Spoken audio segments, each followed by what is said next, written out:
ठीक है, last lecture में हमने डॉक्यूमेंटेशन को देखा था। थीसिस का फॉर्मेट आपको पूरा दिया और एक बना हुआ थीसिस भी आपको दिया है।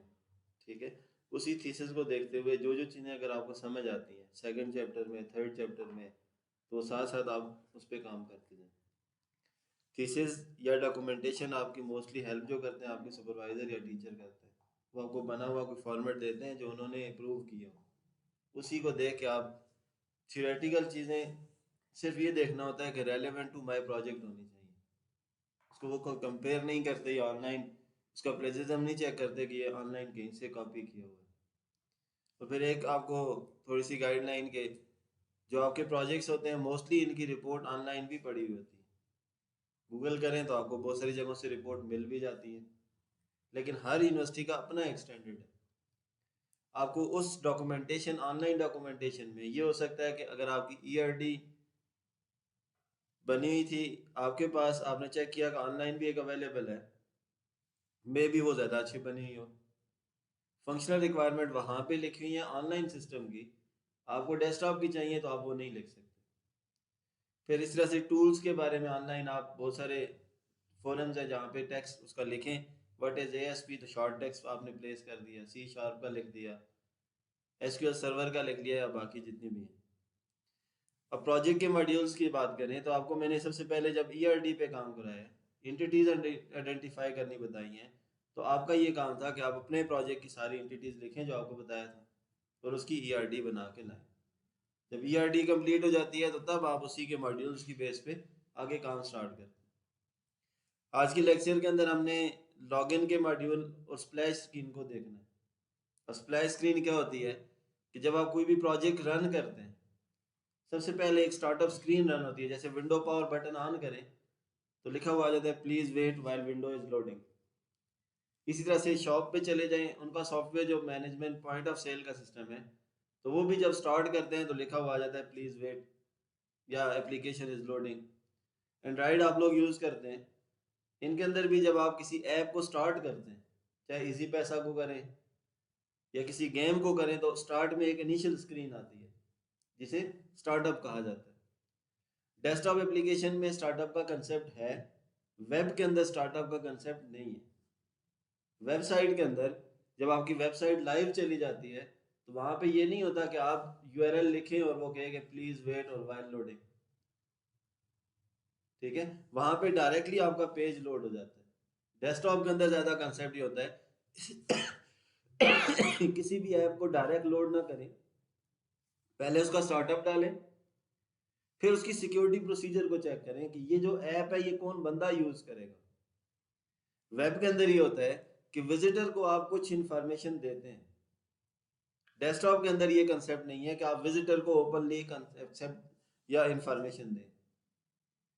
डेस्कटॉप एप्लीकेशन कंट्रोल्ड होती है सिंगल यूजर से या फिर नेटवर्क बेस्ड यूजर से, और ये वो सारे यूजर होंगे जो ऑर्गेनाइजेशन के ऑथेंटिक यूजर होते हैं। इनको आप रीड ओनली इंफॉर्मेशन नहीं दे रहे होते। जैसे कंप्यूटर ऑपरेटर है, नेटवर्क एडमिनिस्ट्रेटर है, डेटाबेस मैनेजर है, तो उन लोगों का काम स्पेसिफिक रोल परफॉर्म करना है। और वो रोल कैसे मिलेंगे उसको कि लॉगिन होगा अपने प्रॉपर आईडी एंड पासवर्ड से, और वो आईडी पासवर्ड यूज करते हुए वो क्या करेगा, एप्लीकेशन के अंदर मल्टीपल ऑपरेशंस परफॉर्म करेगा। स्टार्ट कर लें विजुअल स्टूडियो को। हर रोज नया लेक्चर नहीं बनाना आपने, एक तो आपको फ्लो बता देता हूँ कि आपने अपने प्रोजेक्ट का फ्लो किस तरह से रखना है। लास्ट लेक्चर के अंदर आपको मैंने डेटाबेस कनेक्टिविटी बताई थी, आप कहते हैं कि हमने कोडिंग की नहीं है। ठीक है, अगर आपको कनेक्टिविटी आ गई थी, आपके 5 टेबल बनते हैं, अगर 5 टेबल बना के उन सारों के लिए आपने डेटा फेच करने वाला कोड करना है। ऐसे ही होगा, रिकॉर्ड इंजर्शन बताऊंगा तो आप अपने अपने मॉड्यूल का इंजर्शन कोड करेंगे, डिलीशन होगा तो आप अपने अपने मॉड्यूल का डिलीशन वाला कोड करेंगे। ठीक है, अब एक एक प्रोजेक्ट को लेके एक एक ऑपरेशन हम नहीं देखेंगे कि इसमें सेव ऐसे होगा, इसमें ऐसे होगा। तो पहला काम ईआरडी फाइनल करवाएं, उसके एट्रीब्यूट्स, और फिर जो काम यहाँ पे हम करते हैं वो अपने प्रोजेक्ट के हिसाब से आप करें। मैं यहाँ से न्यू प्रोजेक्ट क्रिएट करता हूँ, आप लोग भी इसी तरह से न्यू प्रोजेक्ट क्रिएट करेंगे, और आइंदा फिर उसी प्रोजेक्ट के ऊपर आपने काम करना है। न्यू प्रोजेक्ट के अंदर प्रोजेक्ट को प्रॉपर नेम दे दिया मैंने, SIT मैंने रख दिया, स्टेप इन सिक्योरिटी सिस्टम, या फिर पूरा नाम लिख दिया, स्टेप इन सिक्योरिटी सिस्टम। किसका प्रोजेक्ट है ये किसी का नहीं है, किसका है बाकी? आपका क्या है? Transport management system. टीएमएस भी लिख सकते हैं, ट्रांसपोर्ट मैनेजमेंट सिस्टम पूरा भी लिख सकते हैं। ठीक होगा। अब यहाँ पे फोल्डर क्या है, डी ड्राइव के अंदर, इस फोल्डर के अंदर ये प्रोजेक्ट सेव हो रहा है। सोल्यूशन का नाम ये होगा, जितनी क्लासेस बनेंगी उन सारी क्लासेस का जो नेम स्पेस है वो क्या होगा, ट्रांसपोर्ट मैनेजमेंट सिस्टम। इसको ऐड कर लें। अब आप लोग भी जिनके जो जो प्रोजेक्ट हैं, तो पहला स्टेप आपका यही होगा। वो तो सिर्फ आपका हैंड एंड टूल की बात की हमने कि आपको कुछ काम करना आता।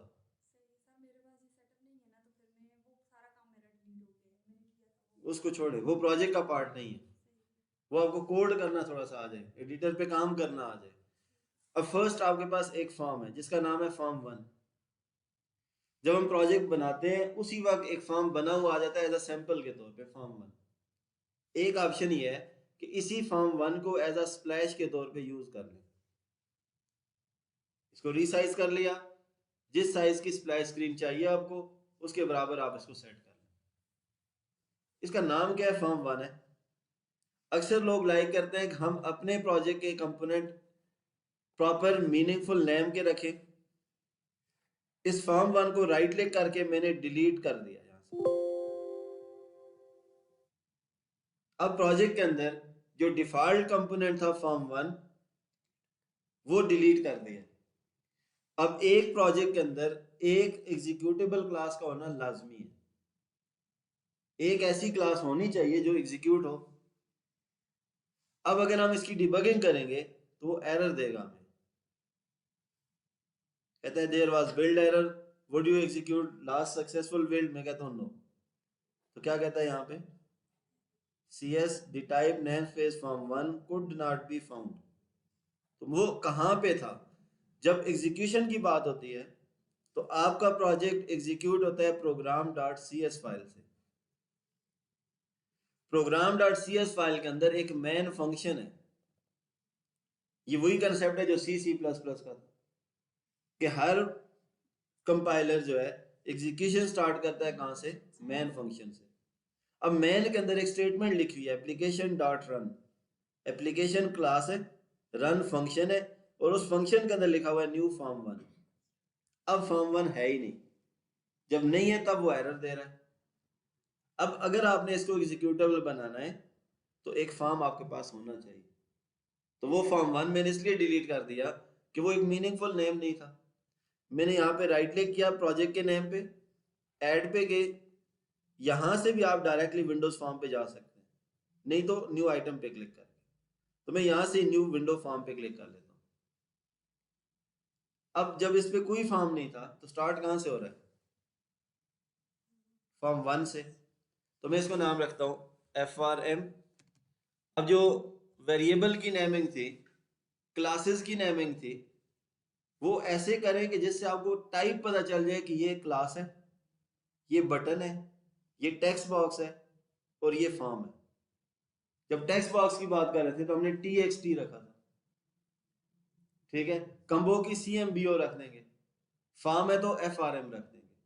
तो ये पहचान की ये हमारे पास एक फॉर्म है। अंडरस्कोर मीनिंगफुल बनाने के लिए कि जब आप वेरिएबल की नेमिंग करते हैं तो नेम रीडेबल भी होने चाहिए।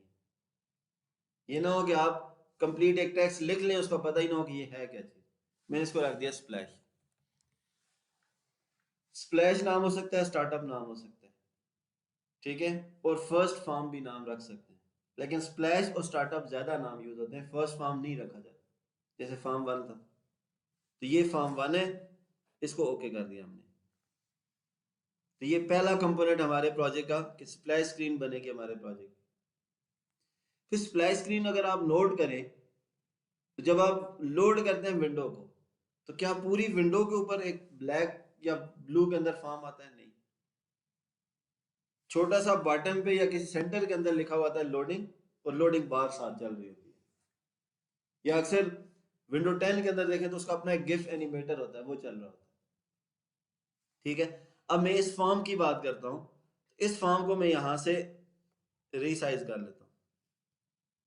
यहाँ से रीसाइज करेंगे तो इसकी प्रॉपर्टीज के अंदर आपको साइज मिल जाएगा कि इसका साइज क्या है, 833 489।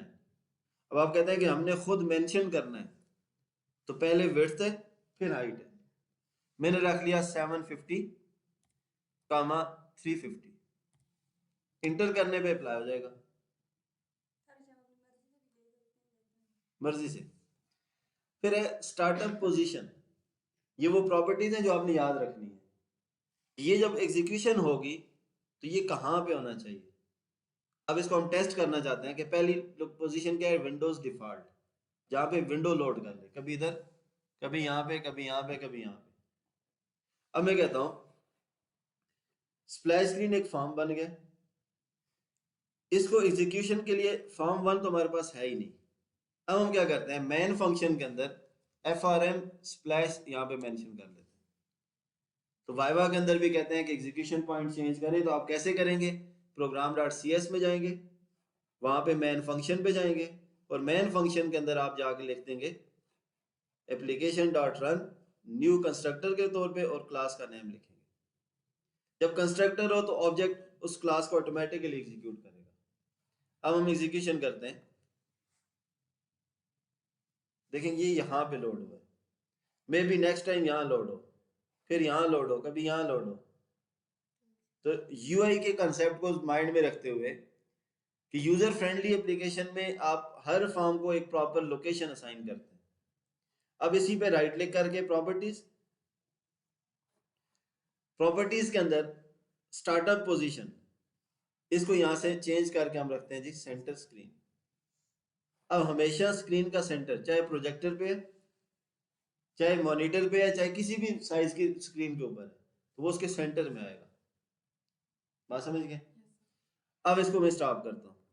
पहला काम तो हमने एक फॉर्म बनाया, कोई कोड नहीं किया और इसकी एक पोजीशन सेट कर दी। अब अगला कंसेप्ट, जब भी आप किसी एप्लीकेशन को रन करते हैं तो वो टाइमर या वो स्क्रीन जो है वो कुछ टाइम के लिए नजर आती है।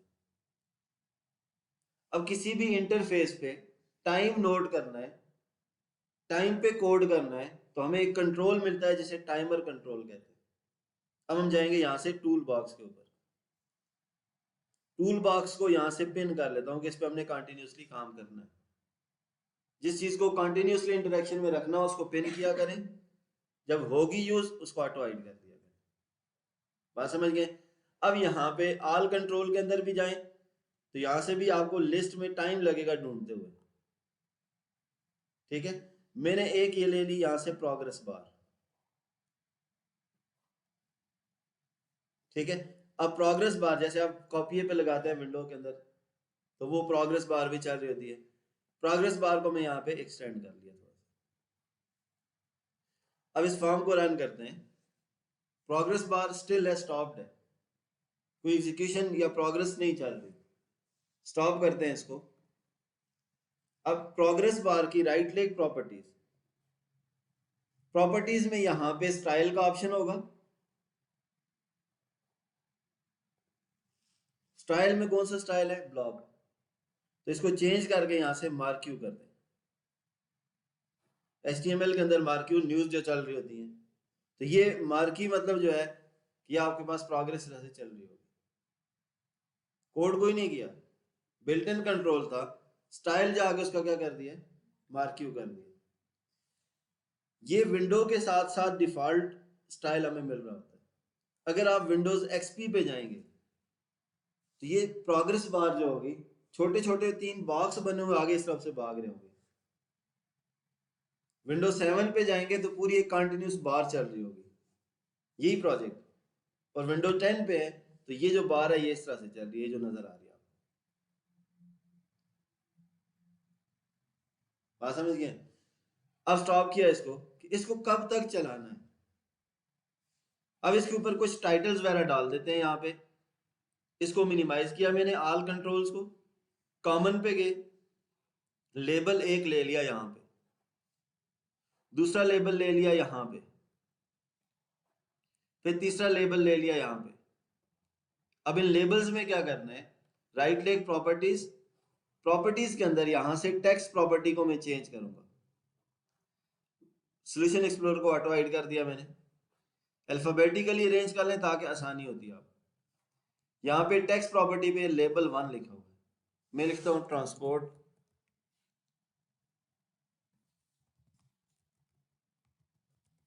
Management system. अब टेक्स्ट प्रॉपर्टी सेम है जैसे कि आप रियल लाइफ के अंदर स्टेटमेंट लिखते हैं, इसके अंदर स्पेसेस भी अलाउड हैं, स्पेशल सिंबल भी यूज कर सकते हैं, लेकिन टाइटल आपने अपने प्रोजेक्ट का कंप्लीट लिखना है।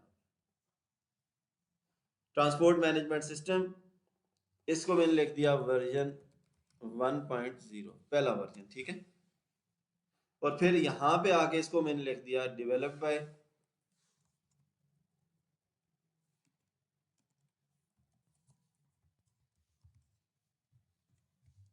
क्या नाम है, बेबी सलीम एंड बस।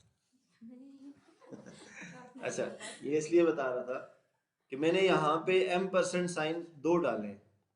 यहाँ पे देखें, ये 2 M% साइन है, यहाँ पे शो कितना हुआ है, 1। सिंगल M% यूज होता है एड्रेस के लिए, डबल M% डालेंगे तब एक हैंड लगेगा यहाँ। अगर मैं एक को रिमूव कर दूं, सिर्फ एक हैंड डालता हूँ, तो ये इसको एक हाईलाइटिंग के लिए इस जगह पे एक अंडरस्कोर सी आ गई है, इसका एक पर्पस है जो ये काम करेगी। तो इस वजह से मैंने यहाँ पे डबल M% डाला था कि जो लोग 2 हैं ग्रुप के अंदर तो डबल M% डालेंगे इस तरह से,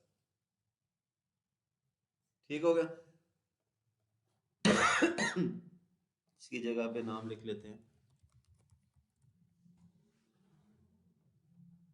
अब इसकी डेकोरेशन बाकी सारी चीजें आपने खुद करनी होगी। इसको सिलेक्ट किया फर्स्ट वन को, यहां से फॉन्ट्स पे आ गए, फॉन्ट साइज पे गए, नहीं तो इस डायलॉग पे क्लिक करें तो आपको पूरा एक डायलॉग दे देगा। इसको मैंने रख दिया 20, बोल्ड रख दिया, स्टाइल सर्फ जो माइक्रोसॉफ्ट वाला आ गया यहाँ पे, ट्रांसपोर्ट मैनेजमेंट सिस्टम वर्जन 1.0, इसके फॉन्ट्स पे गए, इसको साइज मैंने 12 रख दिया, बोल्ड एंड ओब्लिक कर दिया, इसको टॉप पे मूव कर लिया यहाँ पे और इनको यहाँ पे रहने दिया। अभी सिर्फ हमने टेक्स्ट इंट्रोड्यूस किया स्प्रेड स्क्रीन के ऊपर, कुछ लग रहा है कि एक इंटरफेस बन गया। अब इस इंटरफेस को रिस्ट्रिक्ट करना है कि ये कितने टाइम तक यहाँ पे चलेगा, 5 सेकंड, 2 सेकंड, 3 सेकंड चले, देन आपकी एक विंडो लोड हो जानी चाहिए। अब कोडिंग की तरफ जाएंगे। यहाँ से होना क्या चाहिए कि इसके बाद एक इंटरफेस आना चाहिए जिस पे यूजर अपना आईडी दे और पासवर्ड दे और फिर लॉगिन हुआ करे। तो एक और इंटरफेस की जरूरत है, इसको ऑटो हाइड कर दिया प्रॉपर्टीज को, सॉल्यूशन एक्सप्लोरर पे गए, पिन करके right click, add new window form. अब इसका नाम रख दिया FRM लॉगिन। सारों के प्रोजेक्ट का यही फ्लो होगा, स्प्लैश स्क्रीन सबका है, लॉगिन सबका होगा। लॉगिन को मैंने ऐड कर दिया।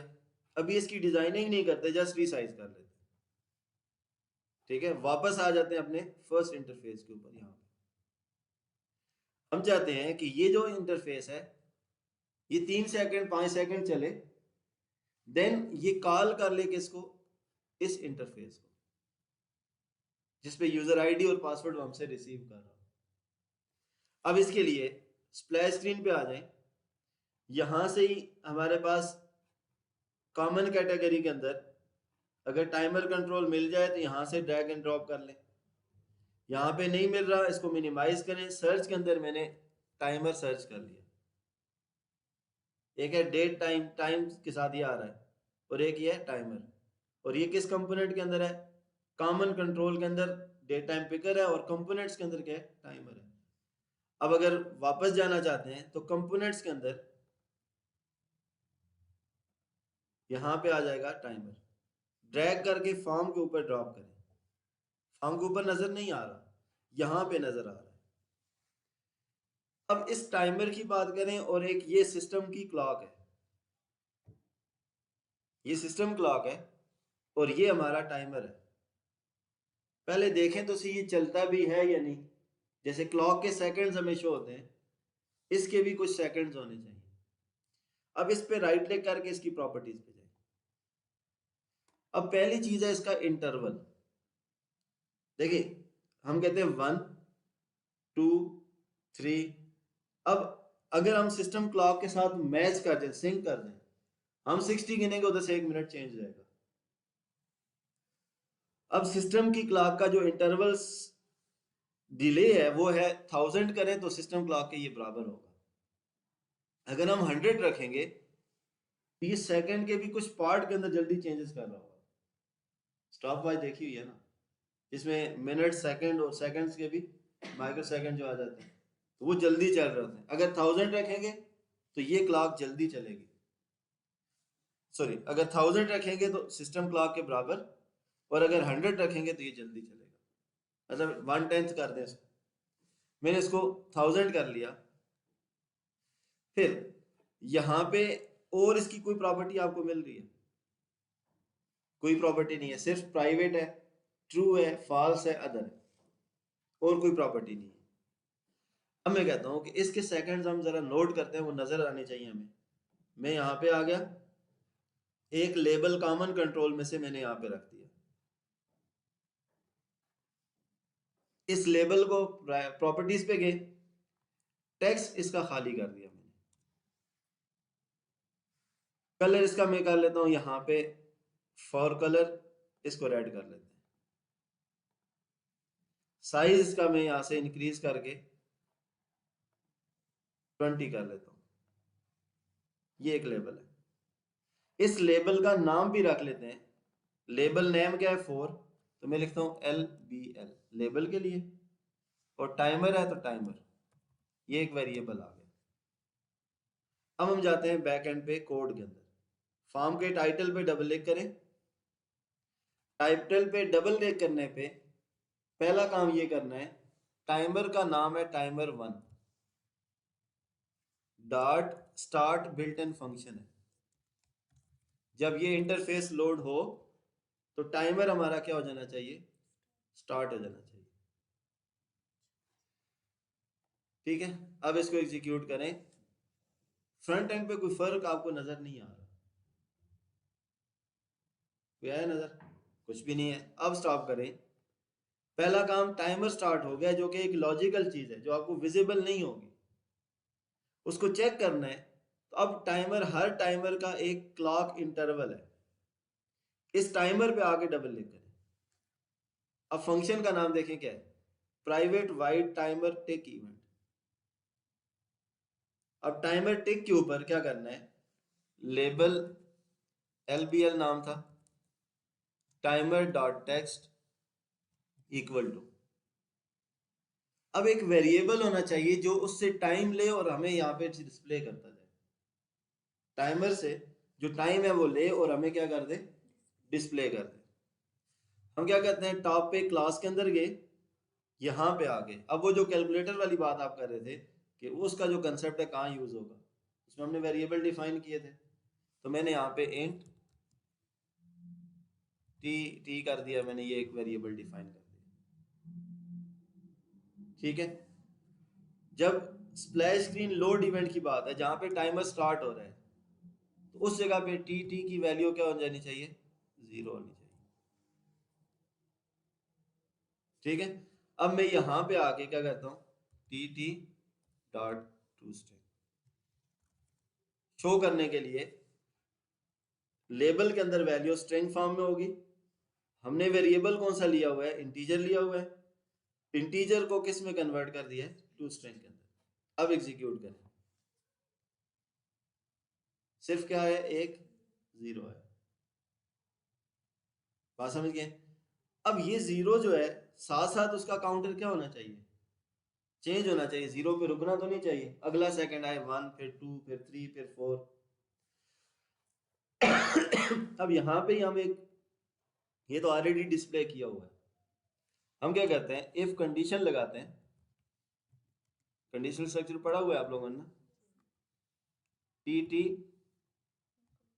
Is less than or equal to 5। अब मैंने कह दिया कि टाइमर की कंडीशन अगर वो क्या है, लेस देन और इक्वल टू है क्या, 5 से, तो यहाँ पे आप क्या कर दें, टी टी प्लस प्लस,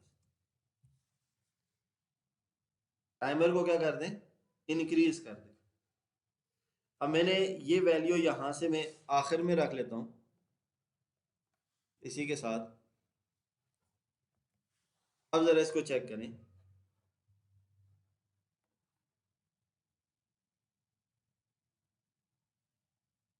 चलना शुरू हो गया। एक एक्सपेरिमेंट जो फर्स्ट आइट्रेशन है, क्या जीरो शो हुआ है, नहीं शो हुआ। वजह, पहले जीरो था, जीरो से उसने कंडीशन चेक की, कंडीशन ट्रू हो गई थी, तो हमने इंक्रीमेंट पहले किया हुआ, डिस्प्ले बाद में किया हुआ। ठीक है, कि पहले इंक्रीज कर लो वैल्यू को तो वो 1 इंक्रीज हो जाती है, फिर शो करता है। मैं इसको रखता हूँ पहले, कि नहीं पहले शो करो, इंक्रीमेंट करो, कंडीशन चेक करो, फिर चलते जाओ। अब इसको चेक करें, ये 0 शो करेगा, फिर 1 शो करेगा, फिर 2 शो करेगा। अब ये जो इंटरवल है ये हमने सेट किया था तब सिस्टम की क्लॉक के बराबर है। अब 5 पे जाके वो क्या हो गया, स्टॉप हो गया ना।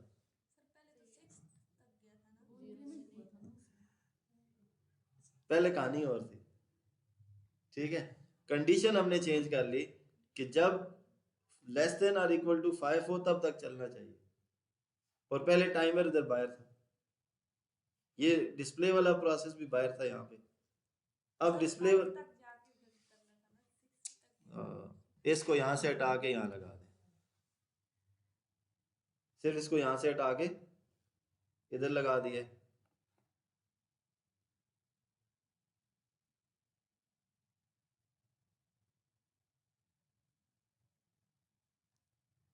ठीक है, अब बात सुने, जब ये चीज इस ब्लॉक से बाहर है, ब्लॉक से बाहर का मतलब ये है कि आखिरी बार जब ये इंक्रीज होगा, 5 पे तो 2 हो गया था क्योंकि इक्वल टू है, यहाँ से वो इंक्रीज हुआ तो 6 हो गया, 6 हुआ तो ये आखिरी बार शो क्या कर रहा है, 6 कर रहा है।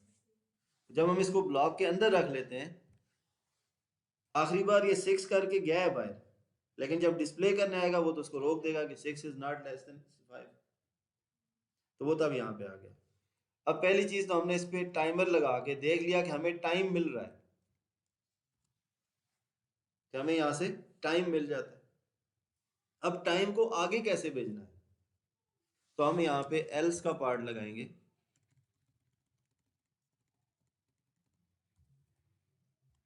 इफ वाला पार्ट हमने एक काम के लिए रख लिया, एल्स वाला पार्ट अब हम क्या करेंगे, कॉलिंग लॉगिन क्लास। अब पहला काम क्लास का ऑब्जेक्ट बनाना है, तो log F R M login, F R M उसका object equal to new F R M login. ठीक, लॉगिन नाम की जो क्लास है उसका ऑब्जेक्ट क्रिएट किया, न्यू कंस्ट्रक्टर के तौर पे यूज किया, उस क्लास का नेम दोबारा लिख दिया। अब उसके बाद उस क्लास को शो करवाना है, F R M dot show. ठीक है, और उसके बाद नेक्स्ट क्या करना है, जो करंट फॉर्म है दिस डॉट हाइड, ये बताता हूं फिर से।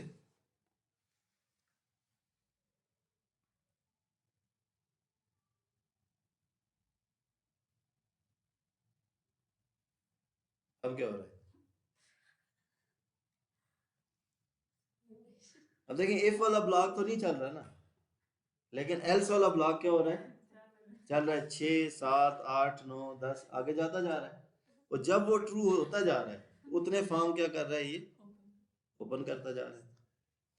अब मैं इसको स्टॉप करता हूँ, लॉजिक बनानी है आपने कि ठीक है 5 पे तो ये वाला ब्लॉक एग्जीक्यूट होना बंद हो गया, टाइमर तो आपका चल रहा है। जब टाइमर चल रहा है तो बार बार 6 7 8 9 10 एल्स वाला ब्लॉक ट्रू होता जा रहा है। अब हम क्या करते हैं कि जब वो एल्स में पहुंचे तो टाइमर स्टॉप कर ले, डॉट स्टॉप। लोड इवेंट पे क्या किया था हमने, टाइमर को स्टार्ट किया था और काउंटर को इनिशियलाइज 0 से कर लिया था। अब क्या किया है, 5 तक गिने, जब 5 वाली कहानी ट्रू हो जाए, सॉरी फॉल्स हो जाए, तो वो एल्स पे चला गया। जब एल्स पे गया तो पहला काम टाइमर को स्टॉप करो। स्टॉप हुआ, जैसे एक्सपेरिमेंट कंप्लीट होता है उसे बंद कर लेते हैं।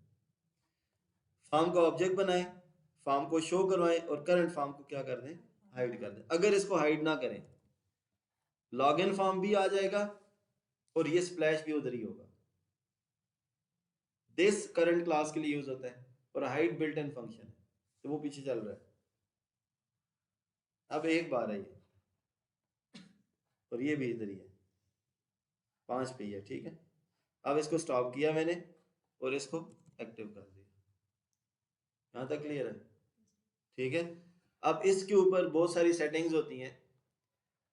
कुछ लोग प्रेफर करते हैं कि वो सिर्फ इसी सादा को यूज करते हैं कि टाइटल होगा, वर्जन नंबर होगा, डेवलप्ड बाय होगा, उसके बाद प्रोग्रेस बार चल रही होगी। कुछ लोग प्रेफर करते हैं कि नहीं, ये कुछ नहीं होना चाहिए, ये जो इधर लेबल लिया हुआ है, इस लेबल के अंदर मैं एक टेक्स्ट लिखता हूं।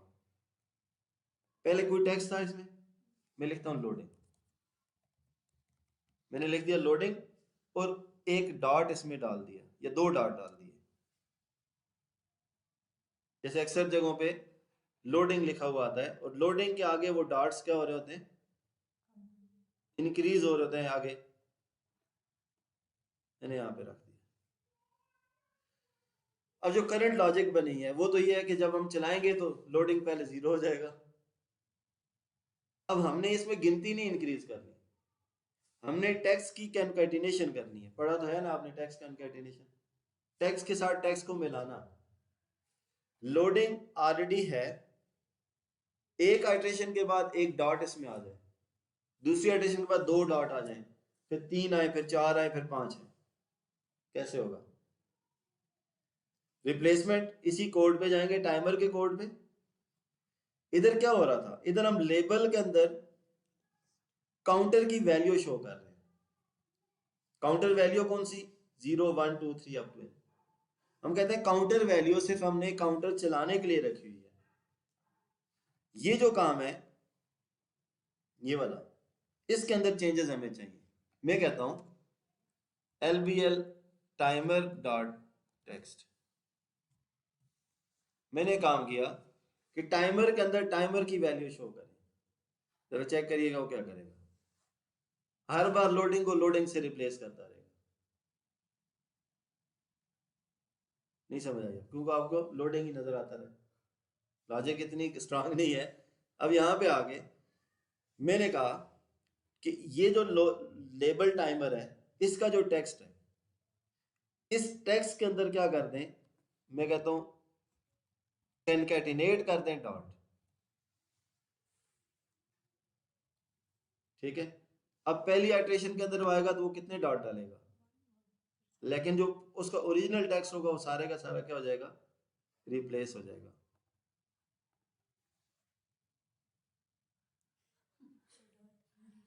ठीक है। अब हम कहते हैं कि नहीं, जो उसका अपना एक्चुअल टेक्स्ट है।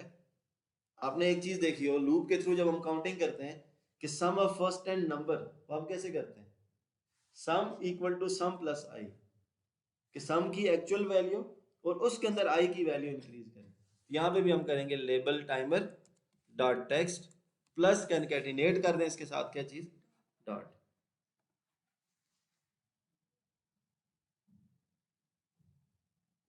अब ठीक है, अब कुछ हो गया। तो अब होता बेसिकली ये है कि या लोग प्रेफर करते हैं स्प्लैश स्क्रीन के ऊपर इसको, या यूज करते हैं इसे, ठीक।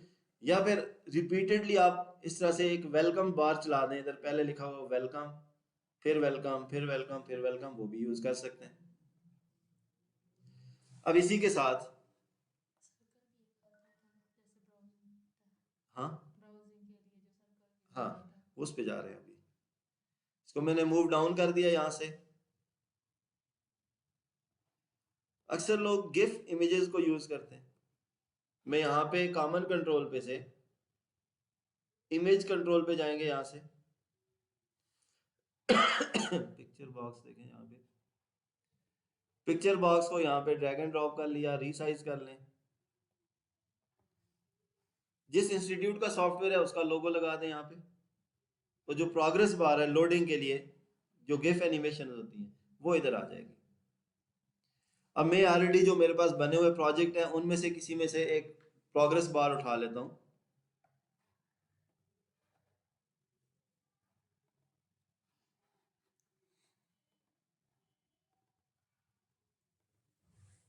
जैसे अब ये है, गिफ एनिमेशन ब्राउजर में चलाएंगे तो आपको प्रॉपर एनिमेटेड मिलेंगे, पिक्चर व्यूअर के अंदर ये स्टॉप फाइल में है। इसको ओपन विद मैंने कर दिया फायरफॉक्स, ये जो है फिर इस तरह से इसके साथ एक और ये भी है रिफ्रेश के लिए, लेकिन ये प्री लोडर इसको मैं कॉपी करता हूँ, डेस्कटॉप पे मैंने पेस्ट कर दिया, ये रिसोर्स है हमारी, सॉरी शॉर्टकट को मैंने डिलीट कर दिया। अब इस फॉर्म पे आगे पिक्चर पे दो तरह से पिक्चर लगाई जाती है, एक इमेज प्रॉपर्टी में से और एक बैकग्राउंड इमेज में से, दोनों में फर्क देखेंगे, ठीक है। ये चीजें सारी जाके लिखनी है और फिर समझ आएगी आपको। पिक्चर बॉक्स के ऊपर प्रॉपर्टीज पे गए,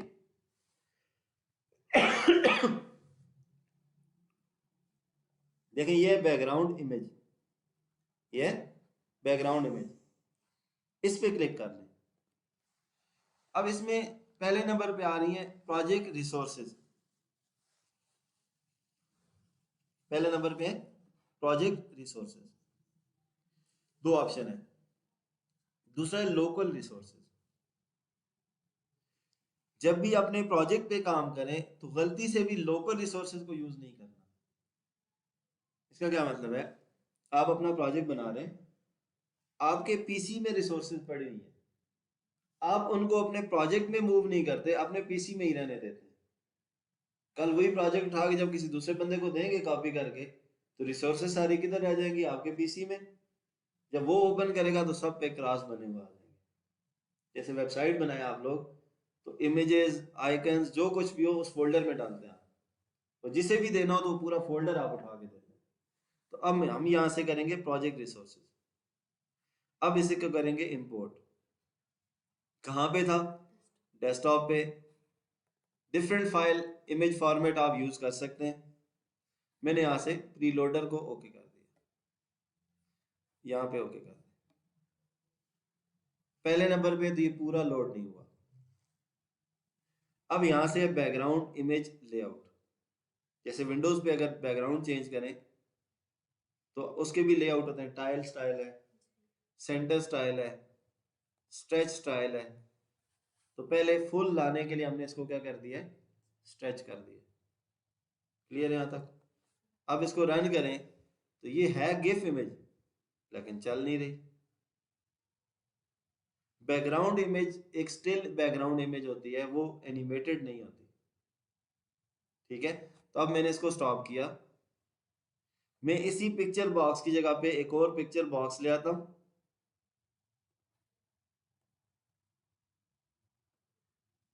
अब दोबारा से स्टूडेंट हमेशा ये गलती करता है कि एक पिक्चर जब उसकी लाइब्रेरी में आ गई है फिर से वो इंपोर्ट कर लेता है, फिर से वो इंपोर्ट कर लेता है। जितनी बार इंपोर्ट करेंगे तो वो उतनी इमेजेस इंसर्ट करता जाएगा विद नेम 1 2 3 4 इस तरह से। अब मैं यहाँ पे क्लिक किया, प्रॉपर्टीज पे गए, अब हम इसको यहां से इमेज नहीं लगाएंगे, इसकी इमेज प्रॉपर्टी में से लगाएंगे। ऑलरेडी लाइब्रेरी के अंदर है तो फिर इंपोर्ट नहीं करनी और ओके कर लें। उधर तो ऑप्शन था यहाँ पे बैकग्राउंड इमेज स्टाइल, तो यहाँ पे हमारे पास है बैकग्राउंड इमेज के ऊपर यहाँ पे आ जाए लोकेशन, तो ये लोकेशन शो करेगा। इसी इमेज के अंदर यहाँ पे साइज एंड मोड पे आ गए, इसको स्ट्रेच कर दें। वहां पे बैकग्राउंड इमेज स्टाइल था, यहाँ पे साइज एंड मोड का ऑप्शन है, इसको क्या कर दिया, स्ट्रेच कर दिया। अब एग्जीक्यूट करें तो गिफ इमेज हमेशा आप इंस्टा से इंसर्ट करेंगे इमेज प्रॉपर्टी में से, और बैकग्राउंड में कोई लगानी है तो फिर आप किससे इंसर्ट करेंगे, बैकग्राउंड इमेज में से। अब इसकी हमें जरूरत नहीं, इसको मैं डिलीट कर लेता हूँ और इसको उठा के मैं यहाँ पे रख लेता हूँ। अब 3 फॉर्मेट आपके पास आ गए कि एक स्टूडेंट ये यूज कर सकता है, एक ये यूज कर सकता है और एक ये भी यूज कर सकता है, जो पसंद हो तीनों भी कर सकते हैं। ठीक हो गया, यहाँ तक क्लियर है। कोड कितना सा किया हमने, कंट्रोल ज्यादा ऐड किए, timer control, progress bar, GIF image और इमेज की चीज है। अब पहला कोड हमने किया, टाइमर को स्टार्ट किया लोड इवेंट पे और एक वेरिएबल ले लिया कि जो हमारे पास काउंट रखेगा अपने पास टाइमर से। अच्छा, वो इंटरवल वाली प्रॉपर्टी दोबारा चेंज कर लेता हूँ ताकि आइडिया हो जाए कि पहले जब 100 होती है तो उससे क्या फर्क पड़ता है। 100 थी यहाँ पे, अब एग्जीक्यूट करें इसको। ठीक है, मतलब सेकंड्स का भी कुछ पार्ट हमने उसको कर दिया, इसके फिर जल्दी 5 हो जाएंगे, 5 मिनट। ठीक है, तो यहाँ पे आके इंटरवल हमेशा पहले क्या कर दिया, 1000, लोड इवेंट पे जाके इसको स्टार्ट कर लिया, फिर टाइमर के टिक के ऊपर डबल क्लिक करेंगे, इफ कंडीशन लगा दी कि अगर वो less than or equal to 5 हुआ तो जस्ट उसमें इंक्रीमेंट करते जाए। उसके बाद अगर वो कंप्लीट हो जाता है तो देन हम क्या करें, लॉगिन को शो कर लेंगे और जो करंट फॉर्म है उसे क्या कर देंगे, हाइड कर देंगे। यहाँ तक हो गया क्लियर। ये सारा काम आप लोगों ने अपने प्रोजेक्ट पे करना है। अब स्प्लैश स्क्रीन की एक चीज, स्प्लैश स्क्रीन कभी भी क्लोज नहीं होती। जैसे विंडो लोडिंग लिखा हुआ आता है, उधर कोई कैंसिल का बटन आपको नहीं मिल रहा होता, जब तक लॉगिन ना है उस वक्त तक आप कैंसिल नहीं कर सकते। अब हम देखते हैं फॉर्म प्रॉपर्टीज को। इस फॉर्म पे क्लिक किया, इसकी फॉर्म के ऊपर फॉर्म प्रॉपर्टीज में हम देखेंगे बॉर्डर को। यहाँ पे आ जाए, बॉर्डर स्टाइल ये। अब ये साइजेबल, साइजेबल का क्या मतलब है कि जब फॉर्म लोड होगा तो आप इसको यहाँ से रीसाइज कर सकते हैं। कैलकुलेटर पे भी हमने ये यूज किए थे। स्प्लैश स्क्रीन एक तो फिक्स साइज होनी चाहिए, दूसरा उसको कोई बंदा क्लोज ना कर सकता और ना ही रीसाइज कर सकता। तो इसके फॉर्म बॉर्डर स्टाइल पे गए, फॉर्म बॉर्डर स्टाइल में से इसको नन कर दिया। जब नन करेंगे अब इसको आप मूव नहीं कर सकते, रीसाइज नहीं कर सकते, क्लोज भी नहीं कर सकते, मजबूर है कि एटलीस्ट को देखते रहेंगे, आगे कुछ आया तो चलें कर लेंगे फिर। ठीक हो गया। अब इसका बैकग्राउंड भी होना चाहिए, सिर्फ सादा फॉर्म तो नहीं लगाना। इस पे क्लिक करके फॉर्म बॉर्डर के ऊपर गए, फॉर्म बैकग्राउंड इमेज पे चले जाएं। अब ये तो प्री लोडर पहले से हमने लिया हुआ है, मैं कहता हूँ नहीं हमने कोई और इंपोर्ट करनी है। सपोज ये पिक्चर थी या ये पिक्चर, तो मैं इसे इंपोर्ट कर लेता हूँ। ओके, अब ये पिक्चर भी इसका कुछ कॉर्नर नजर आया हमें, ये एक कोना एक नजर आया, तो मैं इसको यहाँ से जाके क्या कर देंगे, बैकग्राउंड इमेज स्टाइल में जाके स्ट्रेच कर दें। अब इस पिक्चर को उठा के इस लोडर को इधर रख लिया मैंने,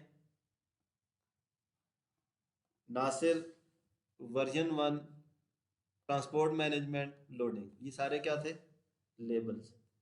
सारे लेबल को कंट्रोल प्रेस करके मैंने सिलेक्ट कर दिया। इनके पीछे अपना कलर आ रहा है, बैकग्राउंड कलर ऐसे ही है। अब इसके ऊपर गए, बैक कलर पे जाके इसको यहां से वेब पे जाके ट्रांसपेरेंट कर दें। ट्रांसपेरेंट से ये होता है कि जो पीछे बैकग्राउंड है वो पिक्चर एक्चुअली आपको विजिबल होनी चाहिए। यहाँ पे इस पे भी आ गए, इसके अंदर भी बैकग्राउंड इमेज पे गए, तो बैक कलर वेब ट्रांसपेरेंट कर दें। ये आज बता दिए, फिर प्रोजेक्ट पे बार बार ना बताना पड़े कि ट्रांसपेरेंट होने चाहिए। क्लियर हो गया। हाँ, आप बस की लगाओगे, वो भी मैं लगाता हूँ अपने प्रोजेक्ट की। शुरू में पिक्चर्स के साथ नहीं खेलना, शुरू में एक्चुअल काम जो है ना वो होना चाहिए। हाँ, एक बार ही। अब जितनी ज्यादा पिक्चर्स लगाएंगे प्रोजेक्ट का साइज भी इंक्रीज होता जाएगा। टेस्ट के लिए बस ठीक है, एक दो पिक्चर लगा लें। जैसे अब मैं इंपोर्ट करता हूँ, कैंपस इमेजेस में से मैं गया यहाँ से, ट्रांसपोर्ट की भी रखी हुई है, ये आ गई जी ट्रांसपोर्ट के लिए। और इसको मैंने यहाँ से स्ट्रेच किया हुआ है ऑलरेडी। अब देखें ये जो है विजिबल अब नहीं है सही इस जगह पे। ये टेक्स्ट ठीक है, इसको यहाँ पे एडजस्ट कर लिया मैंने। इस लोडिंग को मैं यहाँ पे रख लेता हूँ, इसको उठा के कहीं, बल्कि यहाँ भी ठीक है इस कॉर्नर पे, इसको छोटा कर लें भले। ये सारे तो लगेंगे नहीं ना, एक कोई होगा इनमें से। अभी सिर्फ एडजस्ट कर लेता हूँ यहाँ पे। और लोडिंग जो है ये थोड़ा सा साइज डिक्रीज कर लेते हैं कि इतना बड़े साइज में यहाँ पे रख दिया। अब वर्जन नंबर इसके साथ रख लिया मैंने, और डेवलप बाय इस जगह पे इसके बैक कलर पे या इसका फोर कलर जो है चेंज करके हम कर लेते हैं यहाँ से कस्टम पे के। रेड भी विजिबल नहीं है, वाइट ठीक है।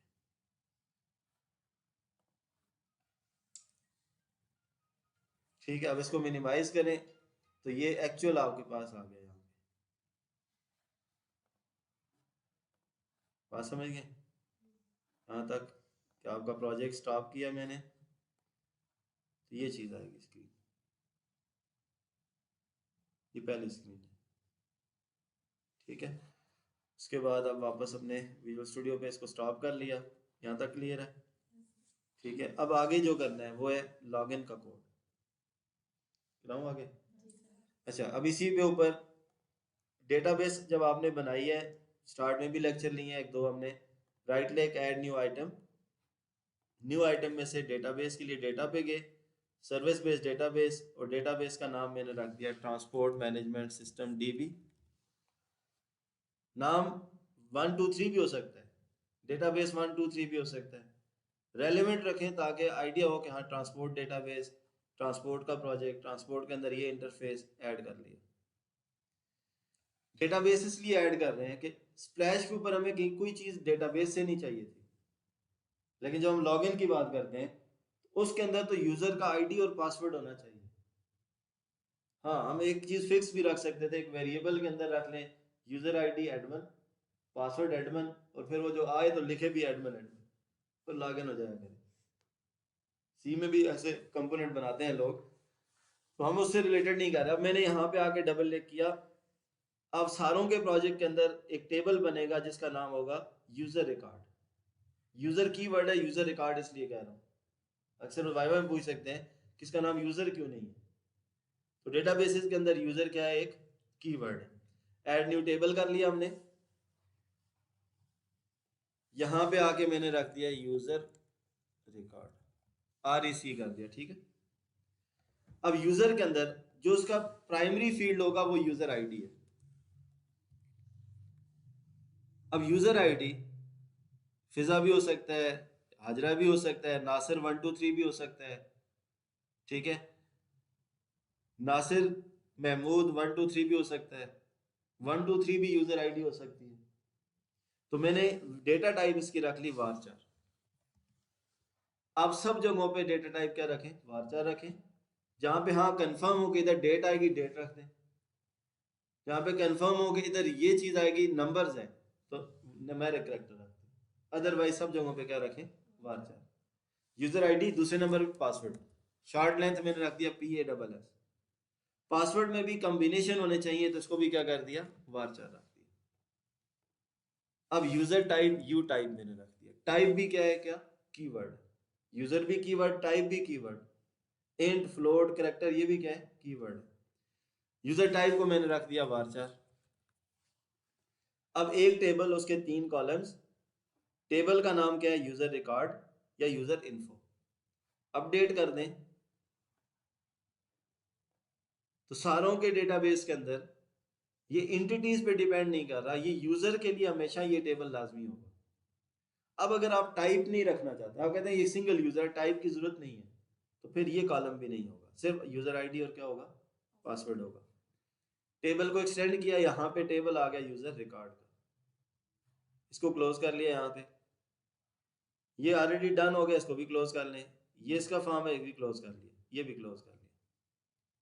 अब हम जाएंगे लॉग इन फॉर्म पे।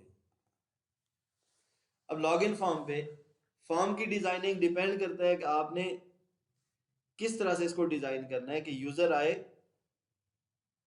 अपना आईडी लिखे, पासवर्ड लिखे और लॉगिन हो जाना चाहिए।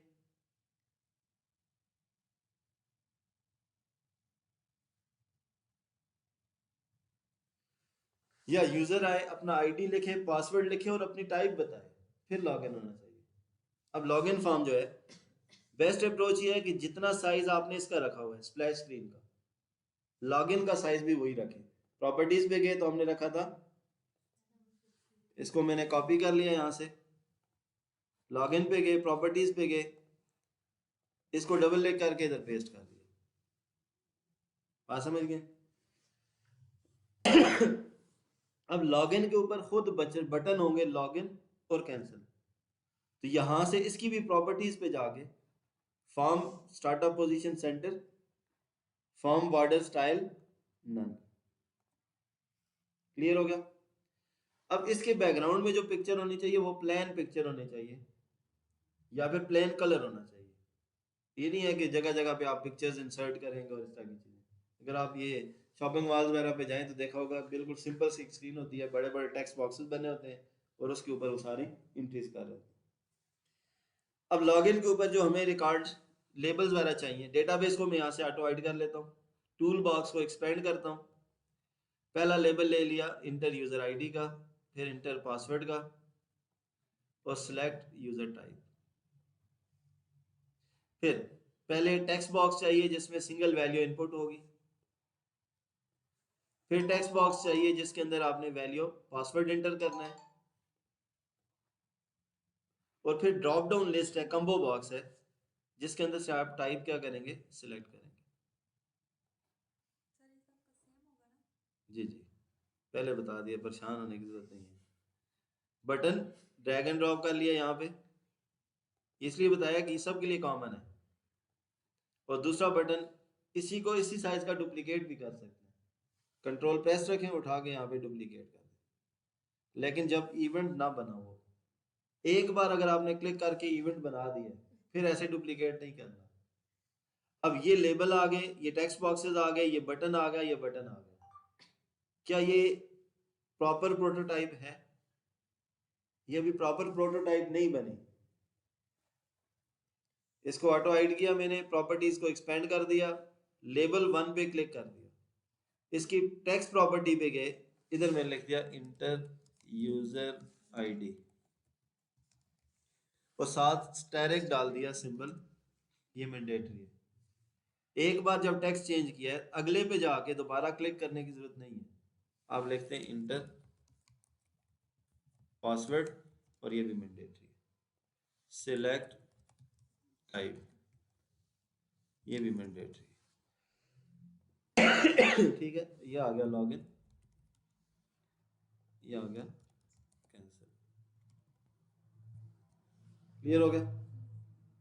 अब इसके ऊपर यहाँ पे लिख भी सकते हैं, लेबल एक ले लिया, इसको मैंने कर दिया यूजर लॉगिन। इसका फॉन्ट साइज वगैरह इंक्रीज कर लेते हैं कि ये फॉर्म टाइटल है, बोल्ड कर दिया और साइज मैंने इंक्रीज कर दिया। क्लियर है?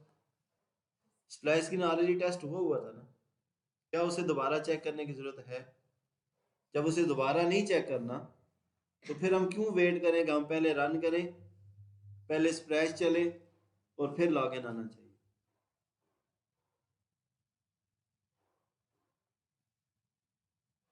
अब ये अभी आया ना, यहाँ पे प्लेन टेक्स्ट, यहाँ पे प्लेन टेक्स्ट लेकिन विजिबल नहीं होना चाहिए, और यहाँ पे क्या होगी, सिलेक्शन होगी।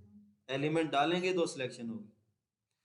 पहले नंबर पे इस पे क्लिक किया, राइट क्लिक प्रॉपर्टीज, और इसके अंदर पासवर्ड करेक्टर पे जाके स्टाइरेक्ट डाल दिया, पासवर्ड करेक्टर में स्टाइरेक्ट डाल दिया।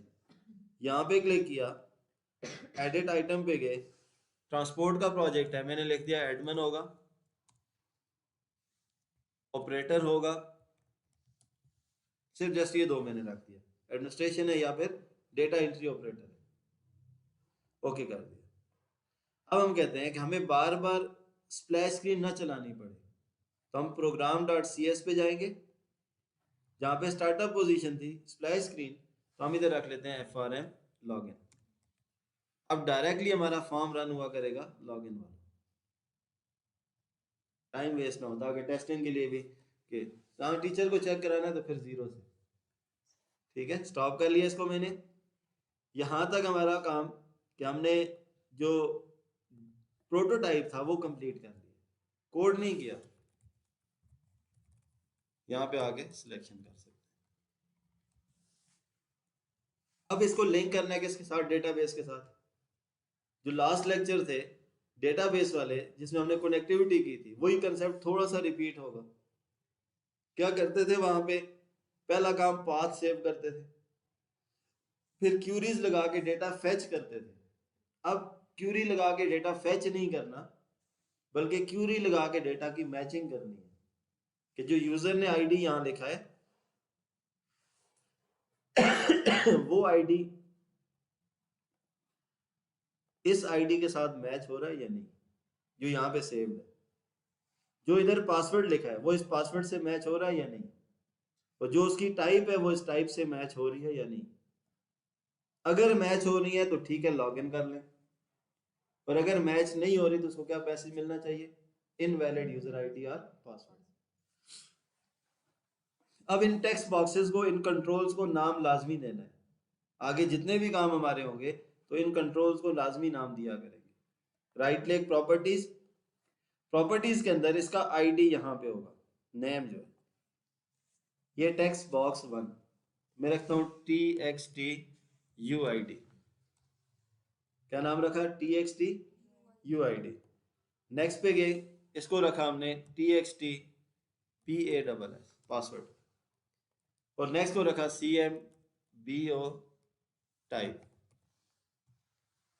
नाम इसलिए इस तरह के रखे हैं कि पता चले ये टेक्स्ट बॉक्स है, ये कम्बो बॉक्स है, ये बटन है। बटन्स को नाम देने की जरूरत नहीं है।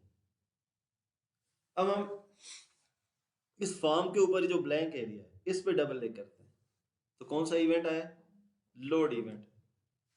टॉप पे जाके सेम काम, सबसे पहले using system dot data dot SQL client को डिफाइन करेंगे जो डेटाबेस के लिए हेडर फाइल है। फिर पाथ स्टोर करने हैं तो एसक्यूएल कमांड्स कनेक्शन डिफाइन करेंगे CON। ये रिपीटेड है, लास्ट लेक्चर वाली बातें। हेडर फाइल ले ली और एक क्लास के अंदर क्या कर लिया, ऑब्जेक्ट डिफाइन कर लिया इस चीज के लिए, कनेक्शन स्टोर करने के लिए।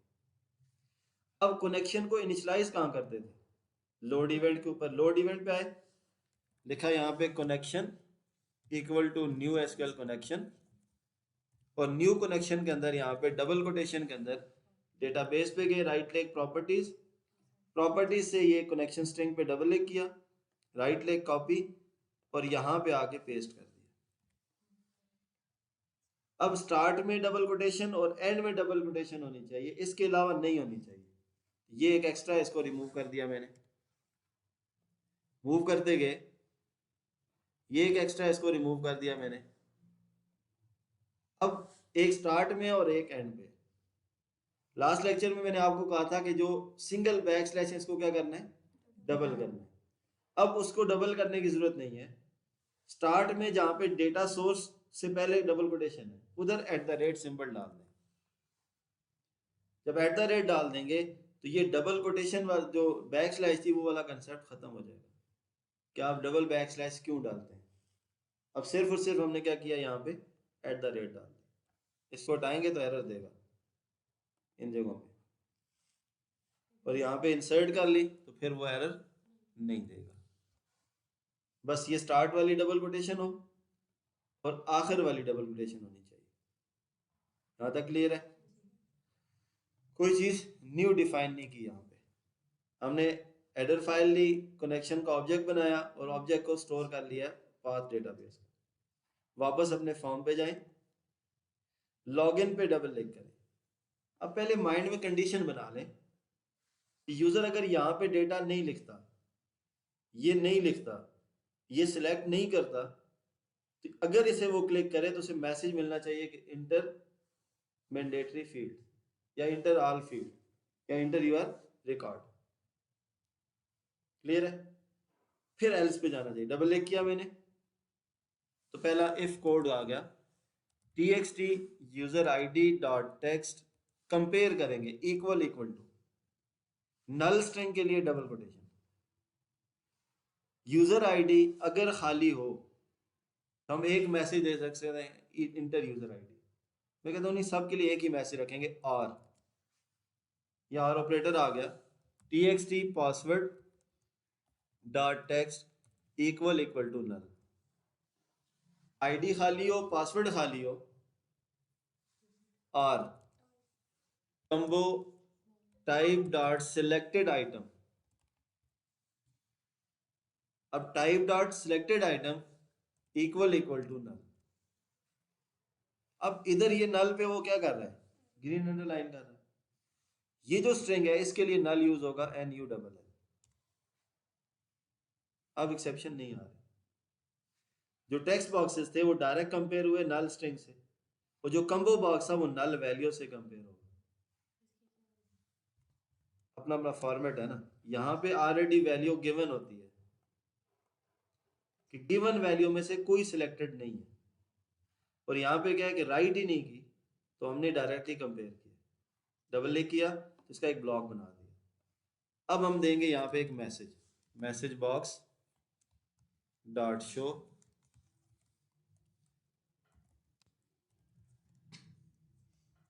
इंटर यूजर आईडी या यूजर इंफॉर्मेशन।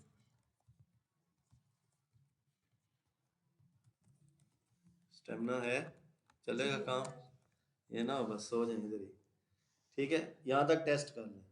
बेस्ट प्रैक्टिस यही होती है कि जो कोड करें साथ टेस्ट करें। क्लिक कर, देखें यूजर आईडी दे दें, यहाँ पे आर ऑपरेटर लगाया हुआ है ना, ठीक हो गया। अब सिलेक्शन कर लें, अब नहीं दे रहा, ठीक हो गया। तो पहला कोड हमारा एग्जीक्यूट हो गया। अब एल्स के ब्लॉक में जाते हैं, अब काम होगा ज्यादा। इससे पहले सिर्फ डेटा अडॉप्टर लेते थे और बैकएंड से वैल्यू फेच करके लाते थे। अब हमने दो काम करने हैं, एक वैल्यू यहां से उठानी है और एक वैल्यू यहां से रिसीव करनी है। उन दोनों को आपस में कंपेयर करना है। अगर मैच हो गया तो लॉगिन कर दो, और अगर मैच नहीं हुआ तो लॉगिन नहीं करना। तो मतलब अब एल्स वाले ब्लॉक के अंदर भी दो ब्लॉक बनेंगे। तो मैंने यहाँ पे सबसे पहले कमांड टू रिट्रीव डेटा, ठीक है, एसक्यूएल कमांड। पहले एसक्यूएल डेटा एडाप्टर यूज कर रहे थे, इसका ऑब्जेक्ट बनाया cmd equal to new SQL command. अब इधर हम क्या करेंगे, क्यूरी राइट करेंगे कंपैरिजन के लिए। सिलेक्ट स्टैटिक फ्रॉम, टेबल का नाम क्या है, यूजर रिकॉर्ड। डेटाबेस के लिए जो लैंग्वेज है ये केस इंडिपेंडेंट है। देखिए इधर यूजर का यू कैपिटल है, आर का आर कैपिटल है, इधर स्मॉल में लिखेंगे तो भी काम होगा।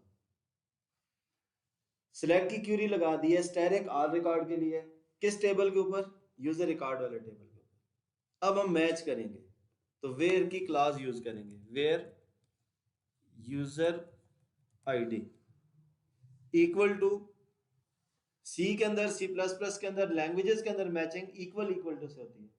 एसक्यूएल के अंदर कंपैरिजन के लिए क्या यूज करते हैं, सिंगल इक्वल यूज होता है। अब उसके साथ टेक्स्ट बॉक्स में से कंपैरिजन करना है, हमें वैल्यू कन्वर्ट ना करनी पड़े, तो हम पहले डालेंगे दो सिंगल कोटेशन, उसके अंदर मूव होके दो डबल कोटेशन, फिर उसके अंदर मूव होके दो प्लस प्लस।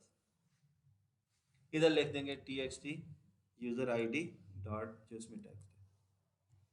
हमने कहा सिलेक्ट करें यूजर वाले टेबल में से सारा रिकॉर्ड, मैच करें यूजर आईडी को, जो बैक एंड पे टेबल के अंदर यूजर आईडी है उसको टेक्स्ट बॉक्स के अंदर जो लिखी हुई आईडी है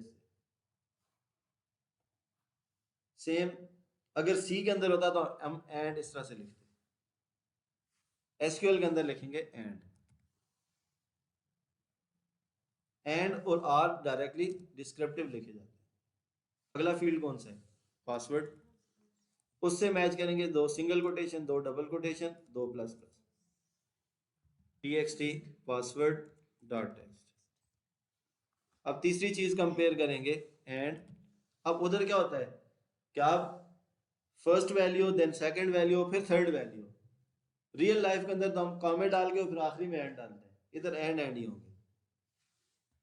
लास्ट क्या, U type equal to single quotes double quotes plus plus combo type dot selected item, selected value कर लेते हैं। अब ये किससे कंपेयर होंगी डेटाबेस के अंदर?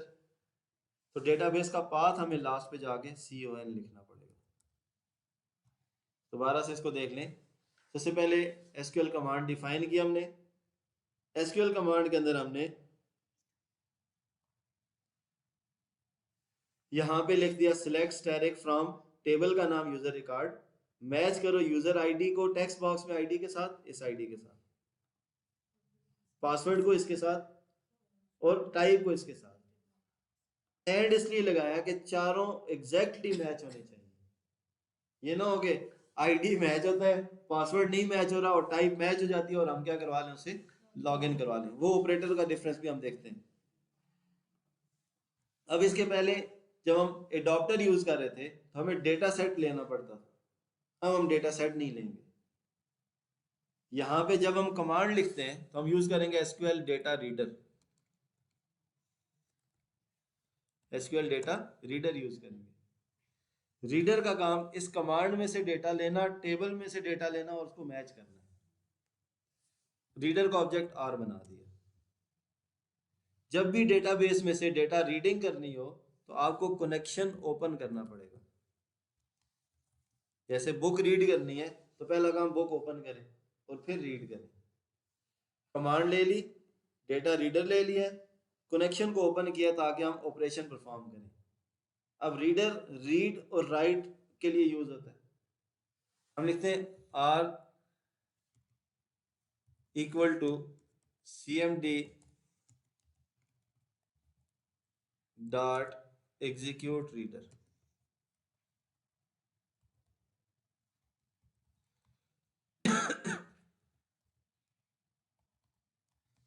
इसको समझना है।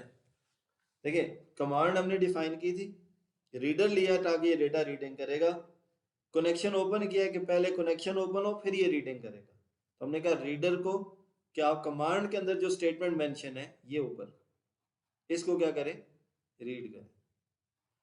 अब वो रीड करके हमें दो रिजल्ट देगा, या तो कहेगा कि रिकॉर्ड रीड हो गया और या कहेगा रिकॉर्ड रीड नहीं हुआ। तो इसमें पहला इफ आ जाएगा और दूसरा एल्स आ जाएगा। स्ट्रक्चर बनाना और इस स्ट्रक्चर को समझना मुश्किल काम है। फ्लो सीक्वेंशियल जाएंगे तो पहले सिर्फ मैंने ये कोड किया था, फिर इसके साथ मैंने ये कोड पे आ गए, अब उसके अंदर दो ब्लॉक बन गए ये R dot read, read function है। अगर रीडर क्या कर ले रीड कर ले तो मैंने रख दिया यहाँ पे मैसेज बॉक्स डॉट शो। एक सिर्फ आपको चेक करवाने के लिए मैंने लिख दिया मैच और एल्स के अंदर मैंने लिख दिया नॉट मैच, सिर्फ चेक करवाने के लिए। काम तो इसमें करना है हमने। पहले डेटा एंट्री करते हैं, right click show table data,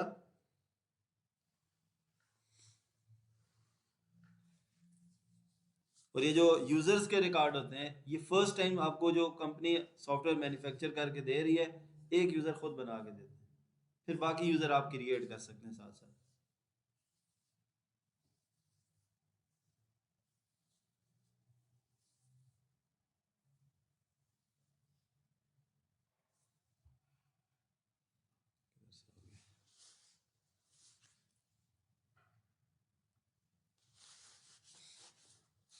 ठीक है, फर्स्ट एंट्री मैंने यहाँ पे कर दी।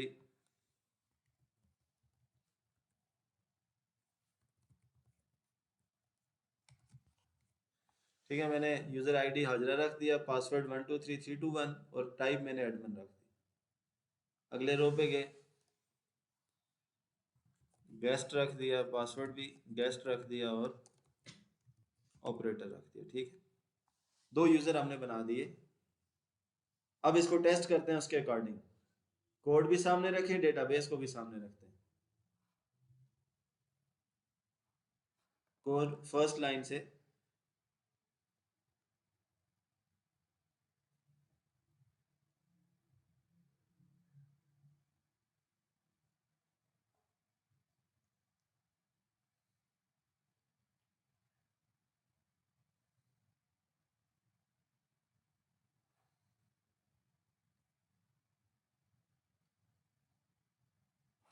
ठीक है, ये आपका कोड है, सॉरी डेटा है। फर्स्ट रिकॉर्ड, सेकंड रिकॉर्ड, ये आपका कोड है। यहाँ तक हमने लॉजिक टेस्ट कर ली थी कि अगर ब्लैंक देंगे तो ये मैसेज चल रहा था। अब हमें इसे टेस्ट करने की ज़रूरत नहीं है। आगे एग्जीक्यूट करते हैं।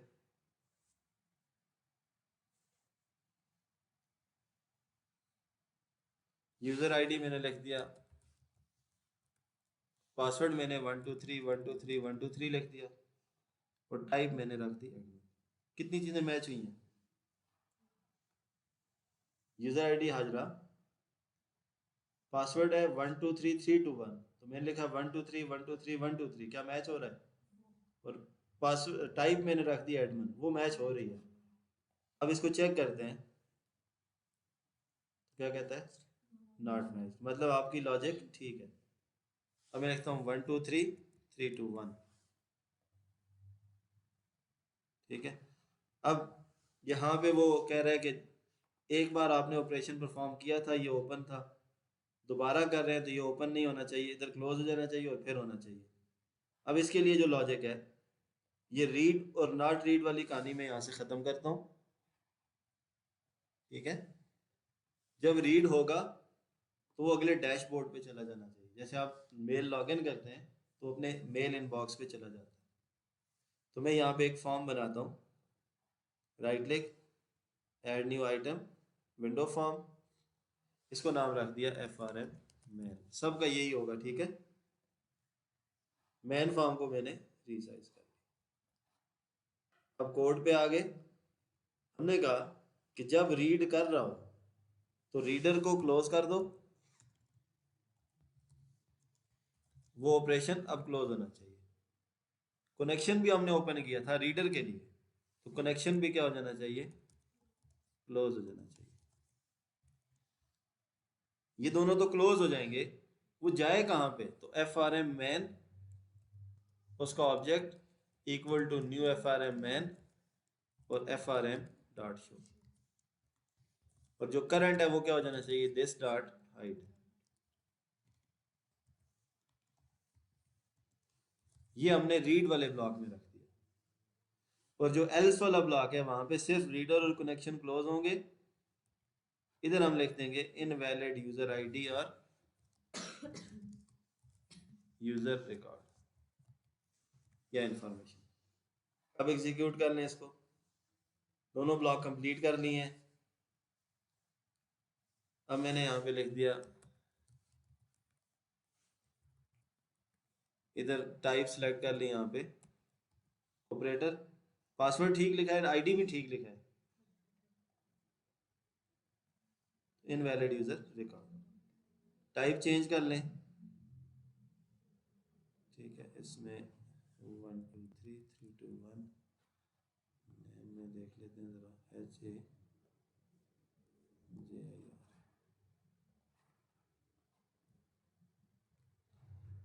ठीक है। अब इसको देखें, क्या चीज़ मैच नहीं हो रही। ADMIN,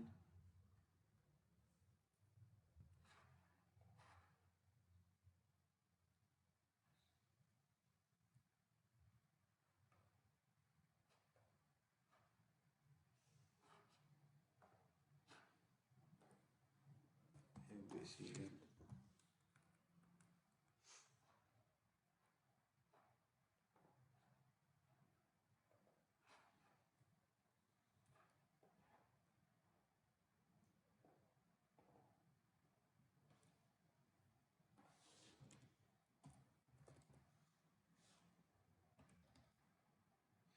selected item dot text कर लेते हैं इसको।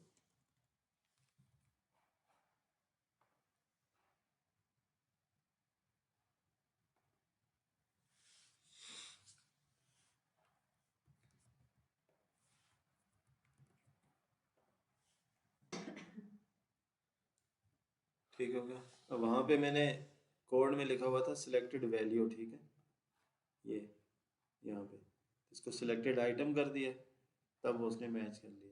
वैल्यू जो है वो बैकएंड पे फिर इसके इंडेक्सेस मैच कर रहा था। ठीक होगा। तो ये जो चीज़ें हैं हमारे पास यूज़र लॉगिन के लिए। अब इसके बैकएंड पे कोई इंटरफेस की पिक्चर लगानी है, जैसे इससे पहले मैंने एक प्रोजेक्ट ओपन किया था, तो बहुत सिंपल इस तरह की इमेजेस लगाई जाती हैं बैकग्राउंड के अंदर। ये आइकन्स बटन पे आएंगे, इस पिक्चर को ही मैं कॉपी कर लेता हूँ, डेस्कटॉप पे रखा। अब प्रोजेक्ट पे गए, लॉगिन वाले फॉर्म पे, प्रॉपर्टीज, बैकग्राउंड इमेज। फॉर्म के बैकग्राउंड में हमेशा बैकग्राउंड इमेज से, ठीक है, इंपोर्ट करेंगे। डेस्कटॉप पे थी इमेज 4, ओके कर दें और इसको यहाँ से स्ट्रेच कर दें। अब इन सारों को सिलेक्ट कर लें। क्या हो गया? हाँ, वो टाइल्स फॉर्म में थी ना। प्रॉपर्टीज पे गए, बैकग्राउंड कलर में इसको वेब पे जाके ट्रांसपेरेंट, ठीक है। लॉगिन का बटन है, कैंसिल का बटन है। अब कैंसिल के बटन के ऊपर डबल क्लिक किया, application dot exit.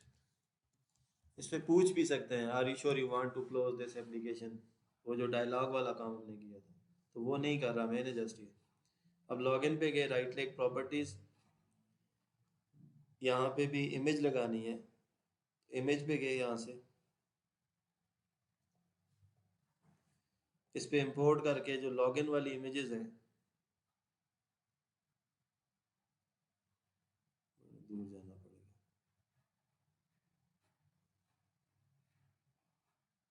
Project run documentation.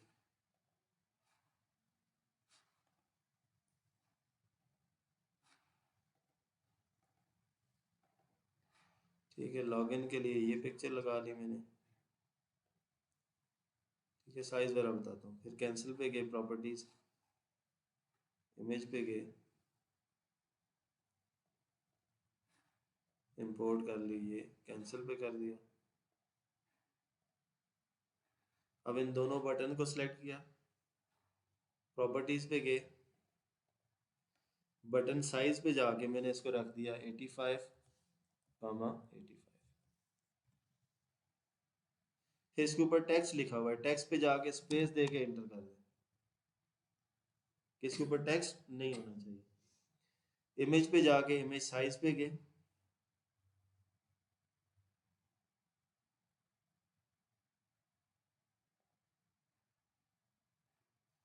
किधर गए जी,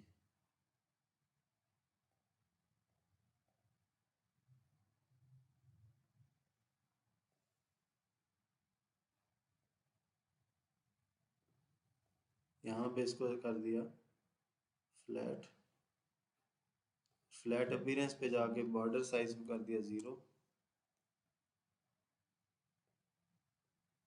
और यहाँ पे आके इसको कर दिया स्ट्रेच। और कौन सी, वो इमेज की जो है, किधर गया जी, साइज,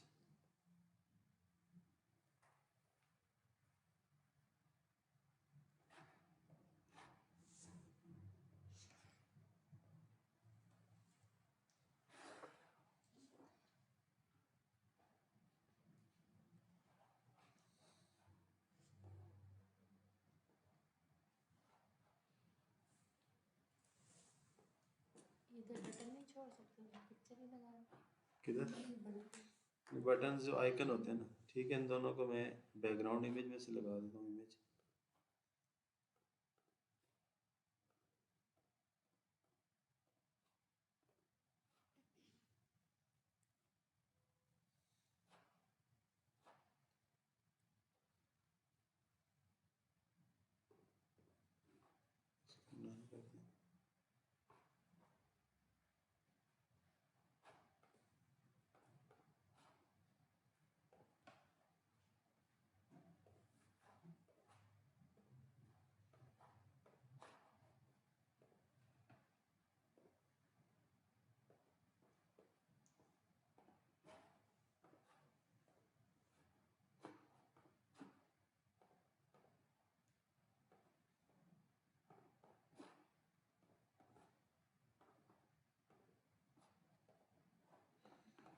ठीक है, अब ये दोनों की इमेजेस आ जाएंगी, फिर इसमें बैकग्राउंड कलर पे आ जाएंगे, वेब पे जाके ट्रांसपेरेंट कर देना है। ठीक है, अब ये आपके पास दोनों लॉगिन और कैंसिल किया। अब जो बंदा बटन प्रेफर करेगा, ठीक है, डायरेक्ट बटन हो तो वो भी कर सकते हैं। अब ये लॉगिन के लिए, ये कैंसिल के लिए, लेकिन इसके लिए वो स्क्रीन टिप्स लाजमी है। इसको स्टॉप किया मैंने। अब इसी के अंदर प्रॉपर्टीज़ में से टूल बॉक्स पे गए, यहाँ पे टूल टिप का ऑप्शन होता है, tool tip drag and drop करना है इस पर। अब ये किसके लिए है कि एक एडिशनल फीचर आ जाएगा कि इस पर कर्सर लाएं तो लिखा हुआ आ जाए लॉगिन, इस पर लेके जाएं तो लिखा हुआ है कैंसिल। इस पर क्लिक किया, प्रॉपर्टीज़ पे गए, लास्ट पे ऑप्शन आ जाएगा tool tip on tool tip, इधर लिख दिया यूज़र लॉगिन।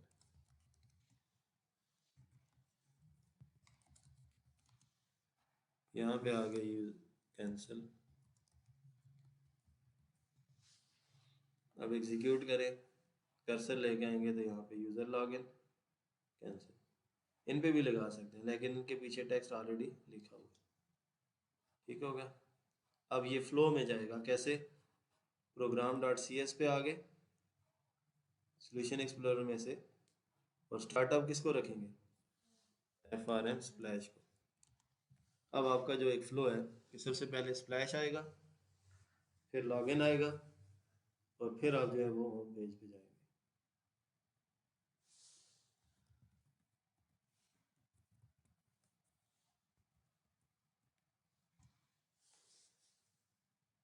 ठीक हो गया। तो बस ये आप लोगों ने यहाँ तक काम करना है, हो जाएगा। ठीक है, फिर पूरा प्रोजेक्ट को इशू आ जाए तो पूरा फोल्डर जो है ना वो कंप्रेस करके जेब करके मुझे सेंड कर देना।